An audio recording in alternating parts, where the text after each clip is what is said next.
Hello दोस्तों, जय हिंद। स्वागत है फिर से आप सभी का एक बार आपके अपने यूट्यूब चैनल सरकारी एग्जाम विद एमएस में।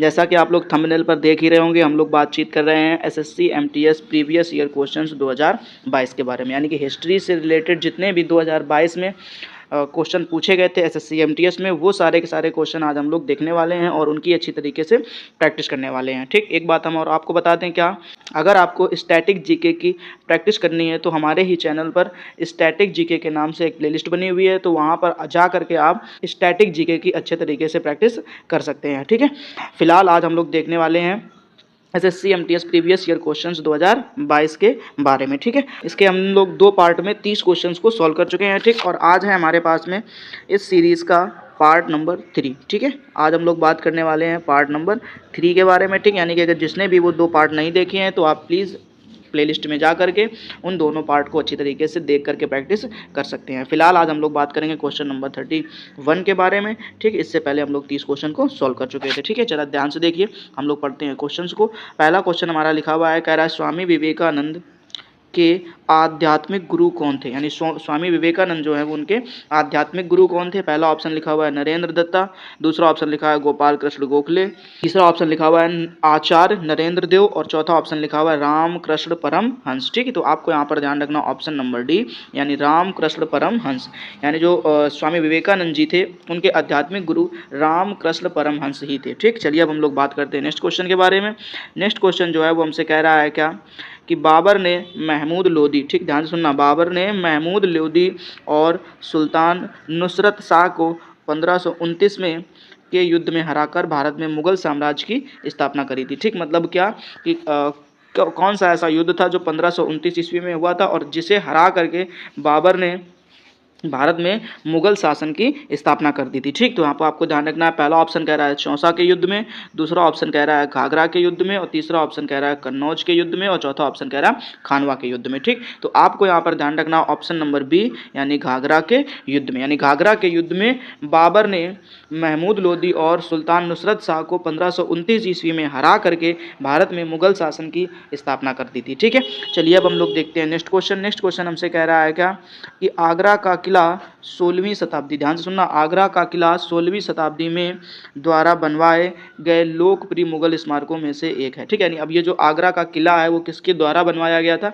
ये बात आपको ध्यान रखना। ठीक, अब हम लोग आगरा के ताजमहल की बात नहीं कर रहे हैं, ये ध्यान रखना, नहीं तो कुछ लोग जल्दी में पढ़ करके इसको गलत कर देते हैं। फिलहाल आपको ध्यान में ये रखना है कि हम लोग बातचीत कर रहे हैं किसके बारे में, आगरा के किला के बारे में। ठीक है, चलिए ध्यान देखिए, अब ऑप्शन नंबर ए में कह रहा है अकबर, ऑप्शन नंबर बी है बाबर और ऑप्शन नंबर सी है हुमायूं और ऑप्शन नंबर डी है शाहजहां। ठीक, तो आपको यहाँ पर ध्यान रखना है, आंसर ऑप्शन नंबर ए अकबर, यानी आगरे के किले की जो स्थापना कराई थी वो किसने करवाई थी, अकबर ने करवाई थी। ठीक, और कब करवाई थी, तो 16वीं शताब्दी में करवाई थी। ठीक, लेकिन अगर आपसे कोई आगरे के ताजमहल का निर्माण किसने कराया था, तो शाहजहां ने कराया था। ठीक है, चलिए अब हम लोग बात करते हैं नेक्स्ट क्वेश्चन के बारे में। अब नेक्स्ट क्वेश्चन जो है वो हमसे कह रहा है क्या कि निम्नलिखित में से बंगाल के किस गवर्नर जनरल ने, ठीक है, निम्नलिखित में से बंगाल के किस गवर्नर जनरल ने सती प्रथा को गैर कानूनी घोषित किया था। ठीक, ये बात आपको बताना, मतलब सती प्रथा जो है वो गैर कानूनी है, ये बात किसने घोषित करी थी मतलब।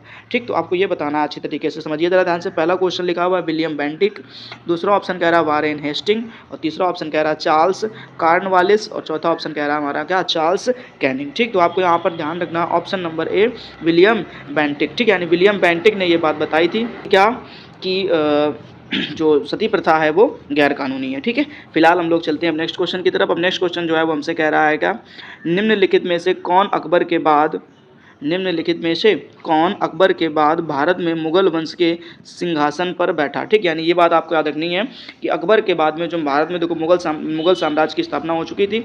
ठीक है, अब आपको ये बात अच्छे से समझनी है क्या कि अकबर के बाद में कौन बैठा था। ठीक, ये बात आपको ध्यान रखनी है। तो देखो जरा ध्यान से, कह रहा है जहांगीर और कह रहा है औरंगजेब या शाहजहां या शेरशाह सूरी। तो आपको ध्यान रखना ऑप्शन नंबर ए जहांगीर, यानी अकबर के बाद में जहांगीर मुगल वंश के सिंहासन पर बैठा था। ठीक है, चलिए अब हम लोग देखते हैं नेक्स्ट क्वेश्चन।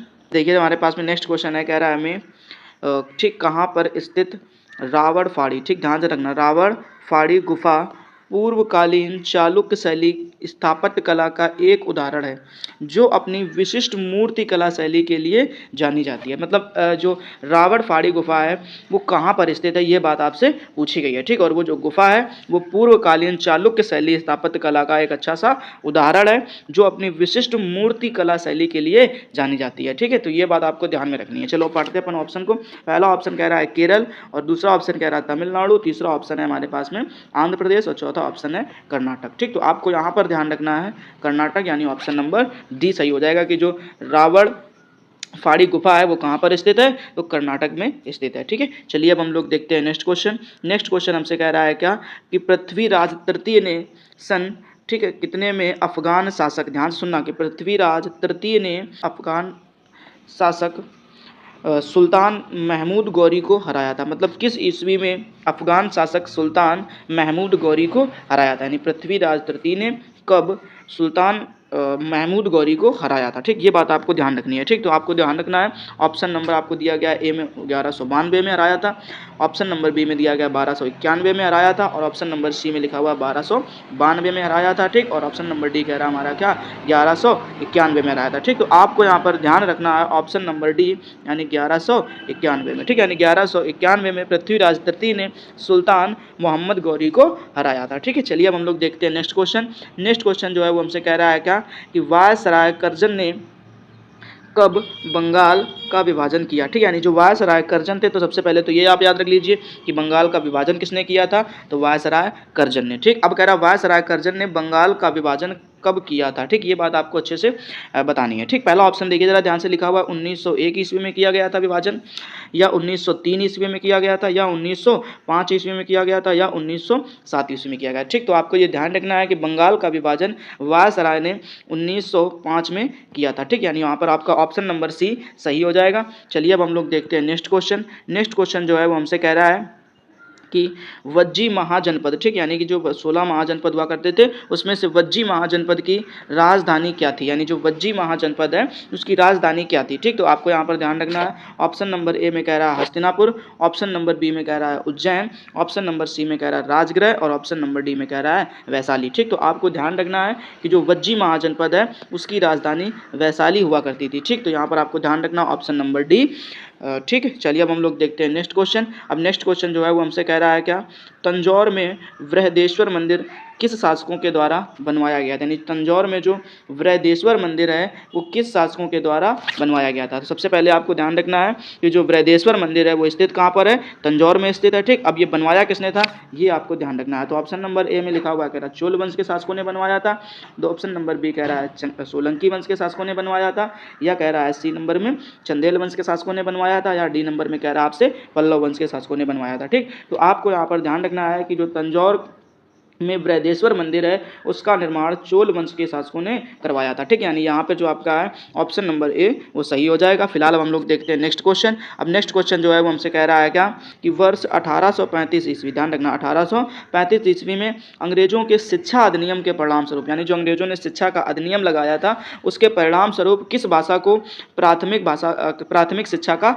माध्यम बनाया गया। मतलब ऐसी कौन सी भाषा थी जिसे प्राथमिक शिक्षा का माध्यम बनाया गया। ठीक, तो देखिए जरा ध्यान से ऑप्शन नंबर ए में हमसे कह रहा है क्या अंग्रेजी को प्राथमिक शिक्षा का माध्यम बनाया गया, या स्थानीय भाषा को प्राथमिक शिक्षा का माध्यम बनाया गया, या स्थानीय भाषा को उच्च शिक्षा का माध्यम बनाया गया, या अंग्रेजी भाषा को उच्च शिक्षा का माध्यम बनाया गया। ठीक, तो आपको यहाँ पर ध्यान रखना ऑप्शन नंबर डी अंग्रेजी भाषा को उच्च शिक्षा का माध्यम बनाया गया। ठीक है, चलिए अब हम लोग देखते हैं नेक्स्ट क्वेश्चन। अब नेक्स्ट क्वेश्चन जो है वो हमसे कह रहा है क्या कि 18वीं शताब्दी की शुरुआत में, ध्यान रखना 18वीं शताब्दी की शुरुआत में राजपूत शासक सवाई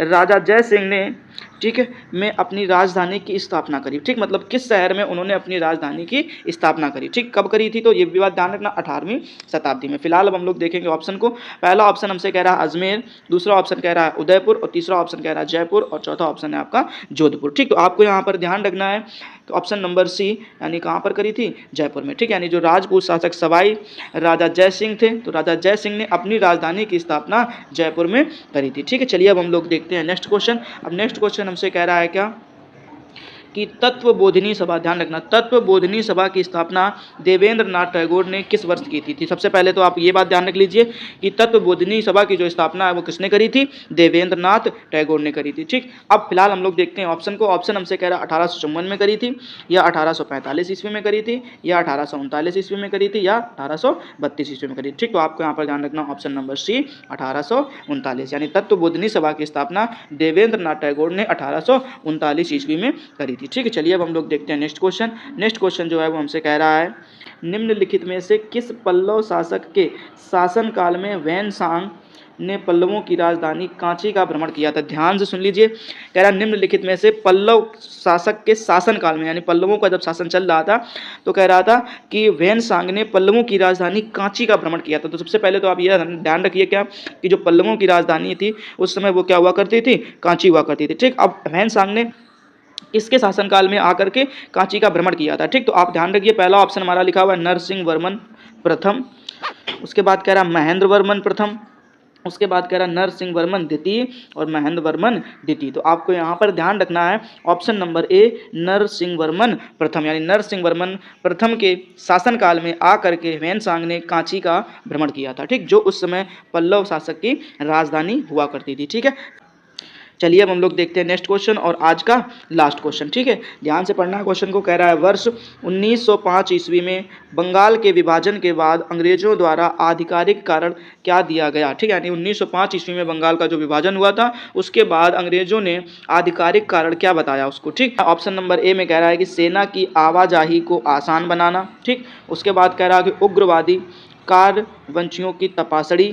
ठीक, उसके बाद कह रहा है प्रशासकीय सुविधा उपलब्ध कराना और आर्थिक प्रगति करना। ठीक, तो आपको यहाँ पर ध्यान रखना है ऑप्शन नंबर सी, यानी कि प्रशासकीय सुविधा। ठीक है, आई होप आप लोगों को ये सारे के सारे क्वेश्चन बहुत अच्छी तरीके से समझ में आ गए होंगे। उम्मीद करता हूँ आप लोग जल्दी इन क्वेश्चंस को तैयार कर लेंगे। ठीक है, हम लोग फिर से मिलेंगे इसके नेक्स्ट पार्ट यानी पार्ट नंबर 4 में। तब तक के लिए जय हिंद, अपना ख्याल रखना और अच्छे से पढ़ाई करते रहना।